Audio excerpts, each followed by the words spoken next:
ఉండేటటువంటి దాన్ని ఇక్కడ వీళ్ళు యాక్సెప్ట్ చెయ్యకపోవడం, తీరా చూస్తే ఎవరని వాళ్ళందరినీ క్రాస్ చెక్ చేస్తే వాళ్ళెవరో అసలు ఆలయానికి వచ్చేవాళ్ళు కాదు, ఆలయంలో పూజించేవాళ్ళు కాదు.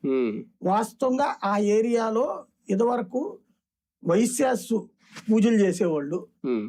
ఈ ఎవరైతే ఈ కన్వర్టెడ్ క్రిస్టియన్స్ ఉన్నారో వాళ్ళు వాళ్ళని బెదరేసి రానియకుండా వచ్చినప్పుడు వాళ్ళని ఇబ్బంది పెట్టి ఆ గుడి దగ్గరికి వెళ్తే అనిజీగా ఉంటాయి. అంటే మనం గుడికి వెళ్ళినప్పుడు ప్రశాంతత కోరుకుంటాం, అక్కడ ఎవరో వెటికారం చేయడం లేకపోతే విసిగించేటటువంటి సిచ్యుయేషన్ చూడడం. రెండోది గుడి నీట్ గా ఉండాలనుకుంటాం. వీళ్ళు తిన్న చెత్త అవన్నీ తీసి చెత్త కుండీలో వేసినట్టు గుళ్ళోకి వేయడం బిగించేసి ఆ ప్రాంతం అంతా దరిద్రంగా చేశారు. అదొక చెత్త కుండీగా మార్చేశారు. అవన్నీ తీవిస్తానంటే కూడా తీనిద్ది అంటారు. నిజంగా పవిత్రంగా చూసుకుంటే గుడి నీట్గా ఉండాలి కదా. ఇప్పుడు నేను ఇక్కడ చూస్తా ఆంజనేయ స్వామి గుడి, పంతులు గారు ఉంటే మిగతాదంతా జనమే ఊడుస్తుంటారు, జనమే తుడుస్తుంటారు.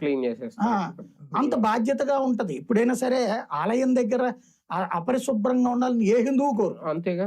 అవసరమైతే రూపాయి ఇచ్చైనా సరే చేయించమంటాడు. డబ్బులు తన దగ్గర ఉన్న దాంట్లో నేను 100 వేస్తున్నాను స్వామి, మీరు ఒక 100 వేయండి అంటారు తప్పించి గ్రామీణ ప్రాంతాలయాల్లో స్వయంగానే బాధ్యత తీసుకుంటారు. అవసరమైతే వాళ్లే ఊడుస్తారు లేడీస్. లేదు అనుకుంటే గనక ఇట్లా చేస్తారు. అట్లాగా చెయ్యకపోవడానికి కారణం ఏంటంటే ఇదంతా అందేది. అప్పుడు ఈయన దాన్ని సరి చేయిస్తానంటే అసలు క్వశ్చనే లేదన్నారు.